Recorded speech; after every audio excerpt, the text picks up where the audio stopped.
Assalamualaikum warahmatullahi wabarakatuh. Nama saya Muhammad Rafli Alfarido, NPM 41188191230102, Prodi PJKR, Matkul Praktikum Faal Olahraga, dosen pengampu Bapak Dani Nuryadi, SPD, MPD. Pada kesempatan kali ini, saya akan menjelaskan tentang sistem-sistem yang ada di dalam tubuh manusia. Yang pertama ada sistem saraf. Sistem saraf manusia terdiri dari jaringan saraf yang bekerja sama-sama untuk mengatur dan mengontrol fungsi tubuh. Struktur ini bertanggung jawab atas pengiriman, penerimaan, dan pemrosesan sinyal-sinyal saraf yang berperan dalam mengkoordinasikan berbagai aktivitas fisik dan kognitif. Sinyal saraf dikirimkan melalui sarangkan sel saraf yang disebut neuron. Neuron memiliki kemampuan untuk menghantar impuls listrik dan menghubungkan satu sama lain melalui sinapsis, yaitu sambungan antar neuron. Bagian-bagian sistem saraf manusia terdiri dari beberapa bagian yang berperan penting dalam mengatur dan mengontrol fungsi tubuh. Berikut adalah bagian-bagian utamanya. 1. Otak. Otak merupakan pusat pengendalian utama sistem saraf dan menjadi organ paling kompleks dalam tubuh manusia. Organ ini terdiri dari beberapa bagian utama, termasuk otak besar atau cerebrum, otak kecil atau cerebellum, dan batang otak atau brainstem. Otak mengendalikan berbagai fungsi kognitif, emosi, gerakan, persepsi, dan panca indera. 2. Sumsum tulang belakang atau spinal cord. Setelah itu ada sumsum tulang belakang yang termasuk sistem saraf pusat. Ini merupakan saluran saraf yang menghubungkan otak dengan bagian tubuh lainnya. Fungsi utamanya untuk menghantarkan sinyal-sinyal saraf antara otak dan bagian tubuh lainnya. Selain itu, sumsum tulang belakang juga dapat memproses beberapa respon refleks tanpa melibatkan otak. 3. Saraf prefer atau peripheral nervous system atau PNS. Sistem saraf prefer meliputi seluruh saraf di luar otak dan sumsum tulang belakang. Struktur ini terbagi menjadi dua bagian utama, yaitu sistem saraf somatik. Bagian ini bertanggung jawab atas mengontrol gerakan sadar dan menerima informasi sensorik dari indera seperti penglihatan, pendengaran, perasa, dan lain-lain. Yang kedua, sistem saraf otonom. Sedangkan saraf otonom mengatur fungsi-fungsi tubuh yang tidak disadari secara sadar, seperti detak jantung, pernapasan, pencernaan, dan kelenjar-kelenjar tubuh. Yang keempat, saraf krinal atau cranial nerves. Sistem saraf kranial adalah serangkaian saraf yang langsung berhubungan dengan otak dan mengontrol berbagai fungsi sensorik dan motorik di kepala dan di leher. Total ada 12 pasang saraf kranial yang mengatur fungsi-fungsi seperti penglihatan, penciuman, pendengaran, dan berbicara. Setiap bagian struktur ini berfungsi sebagai sinergis untuk mengkoordinasikan aktivitas tubuh, merespon rangsangan dari lingkungan, dan memastikan keseimbangan serta fungsi yang baik. Kerjasama yang harmonis antara bagian-bagian ini memungkinkan tubuh untuk berfungsi dengan baik dan menjaga hemostasis internal. Fungsi sistem saraf manusia. Struktur ini berbagi fungsi penting yang mencakup pengaturan dan koordinasi berbagai aktivitas tubuh. Berikut adalah beberapa peran fungsi utamanya. 1. Pengaturan gerak. Sistem saraf memungkinkan kita untuk melakukan gerakan tubuh, mulai dari gerakan sederhana seperti menggerakkan jari, hingga gerakan kompleks seperti berjalan, berlari, atau melakukan aktivitas fisik lainnya.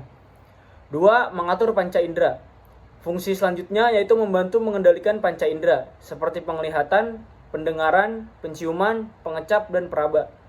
Hal ini memungkinkan kita merasakan dan merespon lingkungan di sekitar kita. 3. Fungsi kognitif. Otak berperan dalam fungsi kognitif, termasuk pemikiran, belajar, memori, dan pemecahan masalah. Fungsi ini memungkinkan manusia untuk berpikir, berbicara, mengambil keputusan, dan menghadapi tantangan dalam kehidupan sehari-hari. 4. Regulasi emosi. Struktur ini juga berperan dalam pengaturan emosi dan perasaan. Bagian otak tertentu seperti amigdala berperan dalam pengenalan dan respon terhadap emosi seperti rasa takut, sukacita, dan kecemasan. 5. Pengaturan detak jantung dan pernapasan. Sistem saraf otonom mengontrol detak jantung dan pernapasan secara otomatis. Ia juga memastikan tubuh mendapatkan suplai oksigen yang cukup dan menjaga keseimbangan fungsi organ-organ dalam tubuh. 6. Mengatur sistem pencernaan. Selain itu, sistem saraf otonom juga mengontrol fungsi pencernaan, termasuk peristalik atau gerakan otot dalam saluran pencernaan. Gerakan otot ini yang memungkinkan makanan bergerak dari mulut ke usus dan membantu pencernaan makanan. 7. Respon terhadap rangsangan. Kemudian, struktur ini juga memungkinkan tubuh merespon dalam rangsangan eksternal dan internal. Respon ini dapat berubah refleks atau tanggapan cepat tanpa melibatkan obat, atau respon sadar yang melibatkan pemrosesan informasi oleh otak. 8. Pengaturan suhu tubuh. Tidak hanya itu saja, struktur ini juga membantu mengatur suhu tubuh agar tetap stabil. Ketika suhu tubuh meningkat atau menurun, sistem saraf bekerja untuk meningkatkan mekanisme koreksi seperti berkeringat atau menggigil. 9. Mengatur keseimbangan tubuh. Struktur ini berperan dalam menjaga keseimbangan tubuh, baik saat berdiri, berjalan, atau melakukan aktivitas fisik lainnya. Bagian otak seperti cerebellum memainkan peran penting dalam koordinasi gerakan dan keseimbangan. Gangguan yang bisa terjadi pada sistem saraf manusia dapat mengalami berbagai gangguan yang mempengaruhi fungsi dan kesehatannya. Di antara lainnya adalah 1. Stroke. Kondisi ini terjadi ketika aliran darah ke otak terganggu, biasanya karena sumbatan atau pecahnya pembuluh darah. Hal ini dapat menyebabkan kerusakan permanen pada bagian-bagian otak yang terpengaruh, yang dapat mempengaruhi gerakan, bicara, dan fungsi kognitif. Yang kedua, Alzheimer. Alzheimer adalah penyakit neurodegeneratif yang menyebabkan kerusakan progresif pada otak, yang mengakibatkan gangguan memori, kognisi, dan perilaku. Pengindapannya bisa mengalami kesulitan mengingat informasi, berbicara, dan mengenali orang-orang terdekat. Yang ketiga, Parkinson. Selanjutnya ada Parkinson yang menyebabkan kerusakan pada sel-sel saraf di otak mengatur gerakan. Kondisi ini menyebabkan tremor atau getaran, kekakuan otot, dan kesulitan dalam mengkoordinasikan gerakan.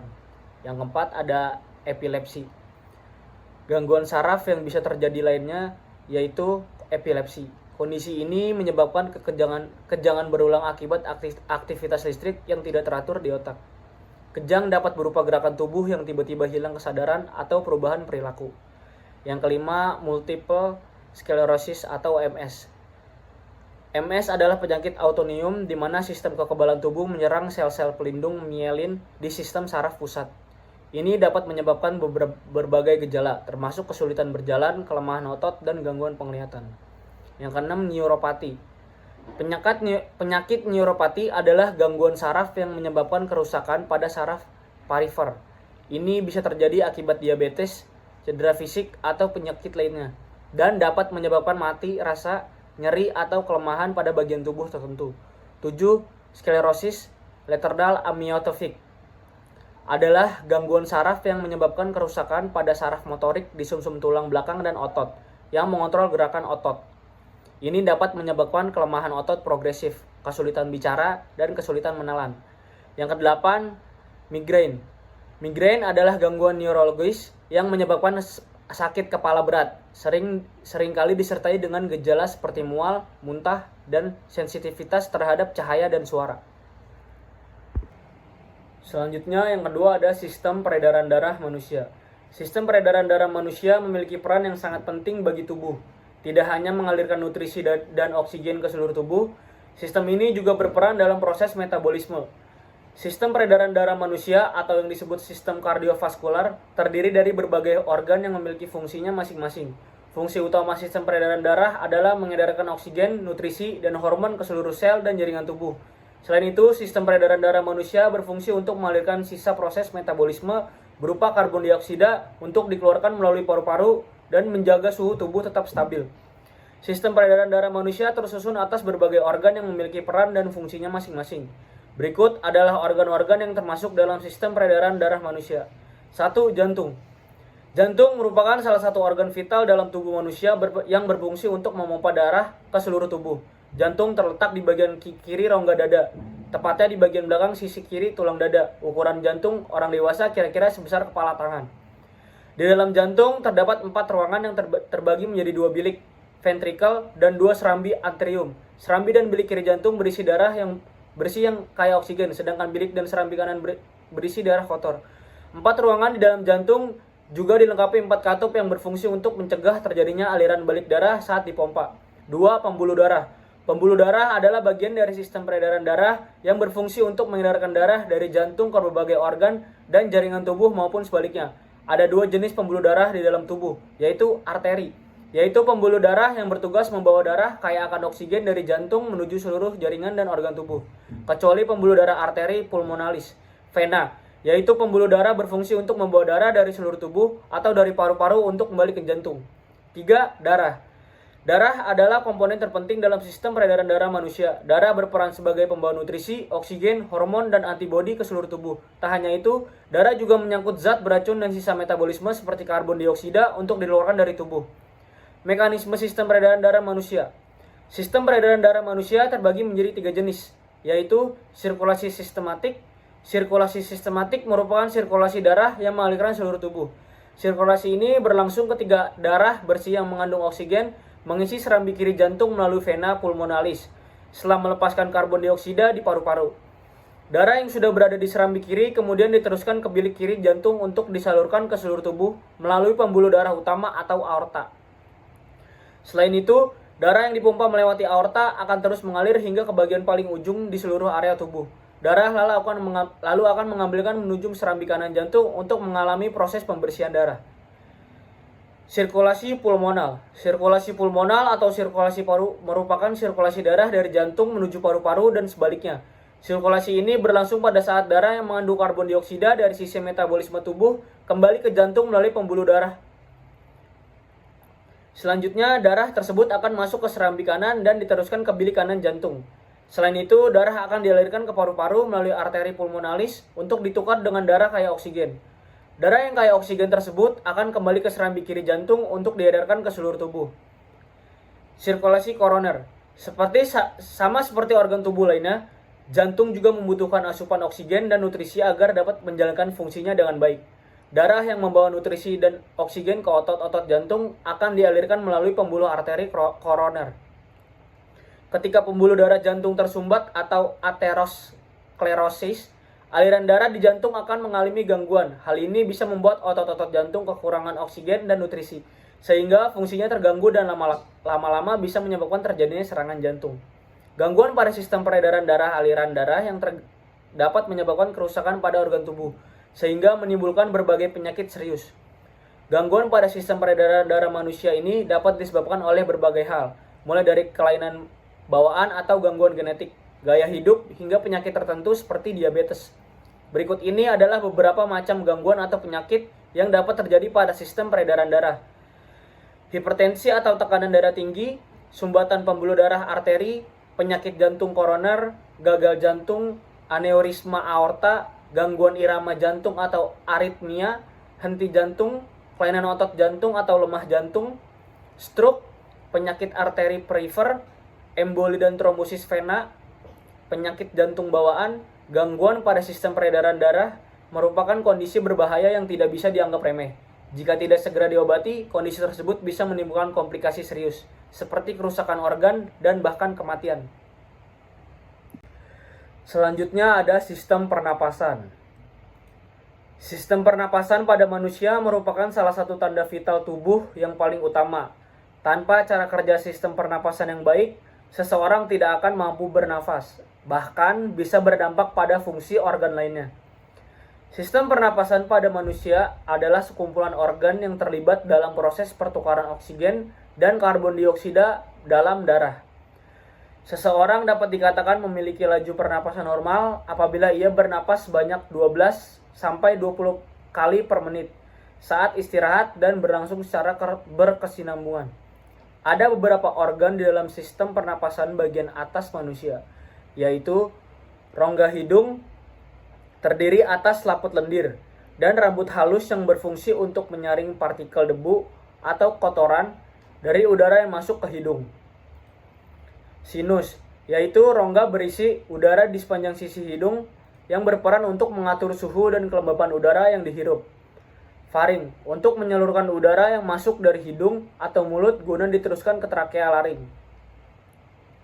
yaitu ruangan kecil sebelum trakea yang berisi pita suara. Sistem pernapasan bagian bawah. Beberapa organ dalam sistem pernapasan bagian bawah meliputi trakea, yaitu jalan napas utama menuju paru-paru yang terletak di bawah laring. Bronkus, cabang dari trakea yang berfungsi untuk meneruskan udara ke paru-paru, dan cabang terkecilnya dikenal dengan bronkiolus. Paru-paru terdiri dari jutaan alveolus yang menerima udara dari bronkiolus dan bertugas sebagai tempat pertukaran oksigen dan karbon dioksida. Selanjutnya diafragma, yaitu otot pernapasan utama yang dapat berkontraksi dan relaksasi secara bergantian sehingga membuat udara dapat masuk dan keluar dari paru-paru. Cara kerja sistem pernapasan pada manusia. Kerja sistem pernapasan pada manusia melibatkan semua organ pernapasan. Organ-organ ini bekerja sama untuk membantu tubuh dalam pertukaran gas antara paru-paru dan pembuluh darah, yang kemudian akan disalurkan ke seluruh bagian tubuh atau diembuskan ke udara. Berikut ini adalah cara kerja sistem pernapasan pada manusia. Ketika menarik nafas atau inhalasi, diafragma dan otot-otot di antara tulang rusuk akan berkontraksi dan meluaskan rongga dada sehingga paru-paru bisa mengembang dan terisi udara. Udara masuk lewat hidung dan mulut, kemudian melewati proses penyaringan partikel kecil oleh rambut hidung, lalu menuju ke trakea atau batang tenggorokan. Udara dari trakea masuk ke paru-paru melewati saluran pernapasan yang disebut dengan bronkus dan bronkiolus, kemudian berujung di alveolus. Ketika udara mencapai alveolus, terjadi proses pertukaran antara oksigen dan karbon dioksida pada pembuluh darah kecil bernama kapiler. Oksigen masuk ke dalam kapiler, kemudian menumpang sel darah merah menuju ke jantung untuk disebarkan ke seluruh tubuh.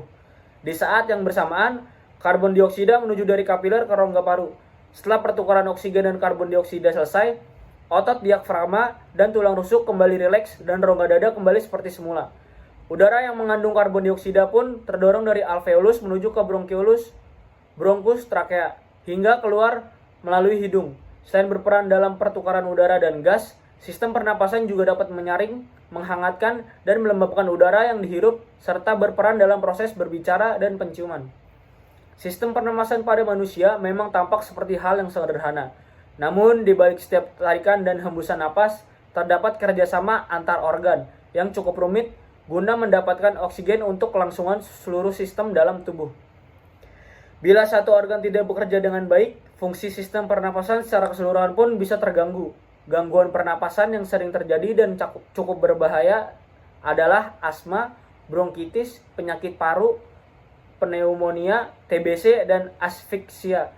Lidah tertelan juga dapat menjadi salah satu gangguan pada saluran napas yang membahayakan jika tidak mendapatkan penanganan yang segera. Selanjutnya ada sistem energi.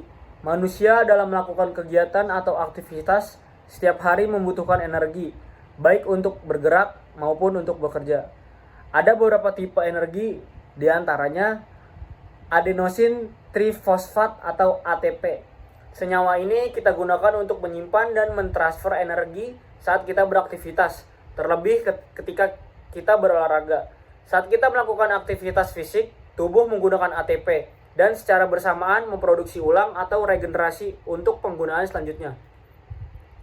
Tipe energi yang dihasilkan oleh ATP bergantung dari zat atau molekul pendampingnya, antara lain fosfokreatin, glukosa, asam laktat, dan asam pirufat yang berasal dari karbohidrat. Ketika ATP berdampingan dengan zat di atas, tubuh akan mengalami tiga proses. Tubuh akan mengalami tiga proses metabolik yang berbeda, yaitu sistem adenosin, glikolisis, dan oksidatif. Sistem adenosin trifosfat. Sistem energi ATP-PC merupakan sistem alaktik yang mana tubuh menggunakan fosfagen dengan cara memisahkan ATP dan fosfokreatin yang akhirnya dapat digunakan oleh tubuh. Sistem energi ini memiliki proses paling sederhana sehingga mudah diakses oleh tubuh pada saat mulai berolahraga. Selain itu, sistem ATP-PC merupakan proses metabolik yang dipilih oleh tubuh ketika tubuh melakukan aktivitas dengan intensitas yang tinggi, seperti lari cepat atau mengangkat beban maksimal 1-3 repetisi. Walaupun sistem energi ini dapat melakukan olahraga dengan intensitas yang tinggi, daya tahan sistem ini hanya dapat berlangsung 10-15 detik. Yang kedua, glikolisis. Glikolisis merupakan sistem energi anaerobik atau tidak disertai oksigen, menggunakan glikogen pada otot. Clark dan rekannya menjelaskan bahwa sebelum glukosa atau glikogen digunakan dalam sistem ini, zat tersebut harus diubah dalam bentuk glukosa. Tergantung dari kemampuan individu mempertahankan kadar oksigen pada saat melakukan olahraga. Proses metabolik ini dapat menghasilkan asam laktat apabila tidak adanya oksigen dan asam pirufat apabila kadar oksigen terpenuhi. Sistem energi glikolisis menghasilkan energi lebih dibandingkan dengan ATP-PC yaitu berkisar 30-50 detik. Contohnya olahraga dengan skema repetisi 8-12. Yang ketiga, oksidatif. Sistem energi oksidatif merupakan proses metabolik aerobik yang mana membutuhkan oksigen pada saat memproduksi ATP. Sistem energi ini terbagi menjadi 3 proses, yaitu aerobic glycolysis, Krebs cycle, dan electron transport chain. Sistem oksidatif pada dasarnya adalah lanjutan dari sistem glikolisis yang mana tubuh menggunakan glikogen dengan disertai kadar oksigen yang cukup, yang menyebabkan tubuh menghasilkan asam pirufat. Zat ini kemudian digunakan dalam sistem oksidatif yang pertama, yaitu aerobic glycolysis, di mana asam pirufat dirubah menjadi molekul asetil sonium, A-asetil CoA. Molekul ini kemudian digunakan dalam sistem siklus Krebs, di mana karbon dioksida dan hidrogen mulai terreproduksi. Ion hidrogen yang dihasilkan oleh siklus Krebs selanjutnya dikirim ke rantai transport elektron, di mana tubuh mulai menghasilkan keringat.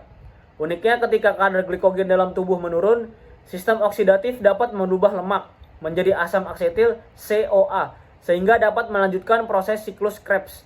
Oleh sebab itu, sistem oksidatif memiliki daya tahan paling lama dibandingkan sistem energi yang lainnya. Olahraga aerobik seperti lari dan sepeda menggunakan sistem energi ini. Aplikasi penggunaan energi sistem ini sangatlah bergantung terhadap intensitas olahraga dan waktu. Tubuh akan menggunakan ATP PC pada awal berolahraga karena proses metaboliknya yang sederhana dan mudah diakses oleh tubuh. Sebaliknya, tubuh membutuhkan waktu untuk dapat mengakses sistem oksidatif, terlebih ketika kita menginginkan digunakannya lemak sebagai sumber energi. Selanjutnya ada sistem metabolisme tubuh. Sistem metabolisme tubuh merupakan proses kimia yang terjadi dalam sel tubuh untuk mengubah makanan dan minuman yang dikonsumsi menjadi energi. Energi dibutuhkan oleh tubuh agar sel dan jaringan tubuh tetap sehat, tumbuh, dan berkembang, serta fungsinya berjalan dengan baik. Ada banyak fungsi tubuh yang dipengaruhi oleh metabolisme, yaitu bernapas, mencerna makanan, mengalirkan darah, serta memperbaiki dan memperbarui sel. Tak hanya itu, metabolisme juga mengendalikan suhu tubuh, memicu kontraksi otot, menghilangkan limbah melalui urin dan fases, serta menjaga fungsi otak dan saraf. Cara kerja metabolisme tubuh bekerja melalui 2 proses yang berlangsung secara bersamaan, yaitu katabolisme dan anabolisme. Berikut adalah penjelasannya. Katabolisme adalah pengolahan dan pemecahan nutrisi, serta pembakaran kalori dari makanan untuk digunakan tubuh sebagai energi. Proses ini terjadi saat tubuh mencerna makanan. Energi ini kemudian akan dihasilkan oleh mitokondria di dalam sel tubuh. Melalui proses metabolisme, kandungan protein, lemak, dan karbohidrat diubah menjadi unit yang lebih kecil, seperti asam amino, asam lemak, dan glukosa. Selanjutnya, tubuh akan menggunakan gula, asam amino, dan asam lemak tersebut sebagai sumber energi saat dibutuhkan. Zat-zat ini akan diserap dari sistem pencernaan ke dalam darah dan didistribusikan ke sel-sel tubuh. Selanjutnya, anabolisme. Anabolisme merupakan proses penggangguan energi yang dihasilkan dari proses katabolisme untuk membentuk, memperbarui, dan memperbaiki sel-sel tubuh. Jika katabolisme memecah nutrisi kompleks menjadi unit yang lebih kecil, maka anabolisme sebaliknya. Sebagai contoh, unit asam amino akan digunakan untuk membentuk protein dalam sel. Hal-hal yang mempengaruhi metabolisme tubuh, tingkat metabolisme atau seberapa banyak kalori yang dibakar oleh tubuh untuk menghasilkan energi umumnya berbeda-beda pada setiap orang. Dan selanjutnya ada sistem rangka manusia. Sistem rangka manusia adalah rangkaian tulang dan sendi yang menjadi dasar bentuk tubuh manusia. Dengan adanya sistem ini, manusia dapat bergerak dan berbagai organ penting di dalam tubuh pun dapat terlindungi. Manusia umumnya terlahir dengan 300 tulang. Namun seiring dengan bertambahnya usia, beberapa jaringan tulang akan menyatu dan membentuk sekitar 206 tulang di dalam tubuh. Setiap tulang memiliki peran penting untuk memastikan semua mekanisme tubuh berfungsi dengan baik. Fungsi sistem rangka manusia. Tulang memiliki tekstur yang keras dan sangat padat. Ini karena tulang berfungsi untuk melindungi organ-organ penting di dalam tubuh, seperti otak, paru-paru, dan jantung.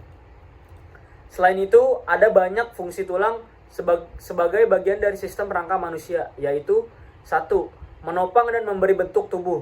Salah satu peran utama tulang dalam sistem rangka manusia adalah untuk memberikan bentuk tubuh dan menentukan tinggi badan. Tak hanya itu, tulang juga berfungsi untuk menopang tubuh agar manusia dapat berdiri tegak atau duduk. 2. Menunjang pergerakan tubuh. Tulang bersamaan dengan otot, ligamen, dan sendi berperan dalam mendukung pergerakan tubuh sehingga manusia dapat menjalani aktivitas sehari-hari seperti berjalan, menulis, dan makan. Dengan adanya sistem rangka yang baik, manusia dapat bergerak dengan nyaman. 3. Memproduksi sel darah. Sumsum tulang merupakan bagian tulang yang berfungsi untuk menghasilkan sel darah, seperti sel darah merah, sel darah putih, dan trombosit. Sumsum tulang bertekstur lunak dan dapat ditemukan di beberapa rongga tulang tertentu, misalnya tulang panggul dan paha. 4. Menyimpan mineral. Sistem rangka manusia menyimpan 2 mineral penting, yaitu kalsium dan fosfor. Kedua nutrisi ini dibutuhkan sel agar dapat berfungsi dengan baik, terutama sel saraf dan otot. Ketika kadar kalsium dan fosfor dalam darah berkurang, hormon paratiroid akan mengatur kekurangannya tersebut dengan mengambilnya dari tulang. Namun jika cadangan kalsium dan fosfor sudah menipis karena terlalu sering diambil, tulang bisa menjadi keropos, sehingga rentan mengalami osteoporosis dan patah tulang. Tipe-tipe tulang di dalam sistem rangka manusia berdasarkan bentuknya. Tulang dalam sistem rangka terbagi menjadi 4 macam, yaitu tulang pipih. Tulang pipih memiliki permukaan yang datar dan lebar. Beberapa jenis tulang yang tergolong tulang pipih adalah batang tengkorak, tulang rusuk, tulang rahang bawah, tulang belikat, dan tulang dada. Selanjutnya ada tulang panjang. Tulang panjang berbentuk lurus dan tipis. Tulang yang tergolong sebagai tulang panjang meliputi tulang lengan atas atau humerus, tulang paha atau femur, tulang pengupil atau radius, tulang hasta atau ulna, dan tulang kering. Selanjutnya ada tulang pendek. Tulang pendek memiliki ukuran yang kecil. Beberapa tulang yang termasuk golongan tulang ini adalah tulang lutut atau patella, serta tulang-tulang yang menyusun telapak kaki dan tangan. Selanjutnya ada tulang tidak beraturan. Jenis tulang ini memiliki bentuk yang tidak beraturan atau tidak sesuai dengan ketiga jenis tulang di atas. Contoh tulang termasuk dalam jenis tulang tidak beraturan adalah tulang belakang. Selain itu, ada persendian yang merupakan tempat bertemunya 2 tulang. Ada sendi yang bisa digerakkan dan ada pula yang tidak. Sendi bergerak seperti sendi peluru dan sendi engsel, memungkinkan manusia untuk melakukan gerakan seperti membungkuk, menulis, menekuk, dan berpetuar. Gangguan dan kelainan sistem rangka manusia, skoliosis, kifosis, dan lordosis adalah beberapa istilah kelainan tulang yang paling umum terjadi. Selain itu, ada pula berbagai macam gangguan atau kelainan lain pada sistem rangka manusia. Selanjutnya ada sistem otot. Manusia dapat bergerak berkat adanya sistem otot. Begitu juga dengan organ-organ dalam tubuh manusia. Otot terbentuk dari sel-sel khusus yang disebut serabut otot. Sel-sel ini ada yang menempel pada tulang, ada juga yang membentuk organ dalam pembuluh darah. Tanpa Anda sadari, seluruh anggota tubuh Anda memiliki otot. Ada otot yang bertugas melakukan gerakan-gerakan besar, ada juga otot yang berperan dalam melakukan gerakan yang lebih kecil dan halus. Yang terakhir, ini misalnya gerakan berkedip dan ekspresi wajah. Otot merupakan salah satu bagian dari sistem muskuloskeletal di dalam tubuh. Ada 3 jenis otot pada sistem otot tubuh manusia. Di antaranya adalah 1. Otot jantung. Sesuai namanya, otot ini membangun organ jantung. Otot ini bekerja memompa darah keluar dari jantung dan beredar ke seluruh tubuh. Kemudian otot rileks kembali dan membiarkan darah masuk kembali ke jantung. Begitu seterusnya. Sifat otot jantung adalah otonom atau bekerja dengan sendirinya, tanpa perlu bantuan Anda untuk melakukan atau menggerakkannya. Yang kedua, otot polos. Seperti otot jantung, otot polos juga bekerja dengan sendirinya tanpa perlu bantuan Anda. Otot ini bekerja atas perintah otak dan kebutuhan tubuh. Otot polos tersebar di seluruh tubuh, misalnya di saluran pencernaan. Otot poloslah yang bekerja dalam membantu perjalanan makanan. Sedangkan otot polos yang terdapat di kandungan kemih bekerja menahan dan melepas urin. Yang ketiga ada otot rangka. Di dalam sistem otot rangka atau otot lurik adalah otot yang paling bisa Anda rasakan keberadaannya. Otot ini bekerja berdasarkan keinginan dan tujuan Anda secara sadar, bersamaan tulang dan tendon. Otot melakukan gerakan yang Anda lakukan. Fungsi sistem otot. Sistem otot yang ada di seluruh tubuh juga memiliki fungsi yang berbeda-beda. Untuk lebih jelasnya, 1. Melakukan gerakan tubuh. 2. Menjaga keseimbangan tubuh. Dan terakhir, 3. Mengatur postur. Yang selanjutnya ada sistem pencernaan. Sistem pencernaan adalah serangkaian organ yang berfungsi untuk mencerna makanan, menyerap nutrisi, mengeluarkan sisa-sisa yang tidak dibutuhkan. Anatomi sistem pencernaan ini terdiri dari beberapa organ tubuh, mulai dari mulut hingga anus. Setiap organ pencernaan tersebut akan bekerja dengan menghaluskan, menyerap nutrisi, serta membuang limbah dari sisa proses pengolahan makanan. Sistem pencernaan manusia merupakan sekumpulan jaringan organ yang berfungsi mencerna dan mengolah makanan untuk memenuhi kebutuhan nutrisi tubuh. Sistem pencernaan ini berupa saluran yang memanjang mulai dari mulut hingga anus. Dalam menjalankan fungsinya, sistem pencernaan akan dikendalikan oleh sistem saraf, aliran darah, serta berbagai macam hormon di dalam tubuh. Bagian tubuh ini juga dibantu oleh enzim untuk mengoptimalkan proses penguraian makanan menjadi molekul yang lebih kecil. Urutan sistem pencernaan pada manusia dari mulut, kerongkongan, esofagus, lambung usus halus beserta pankreas dan hati, usus besar, rektum, serta anus. Setiap organ pencernaan manusia tersebut memiliki fungsinya masing-masing dalam mengolah dan mencerna makanan.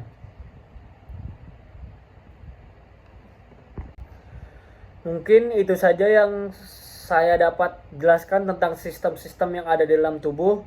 Kurang lebihnya mohon maaf. Wassalamualaikum warahmatullahi wabarakatuh.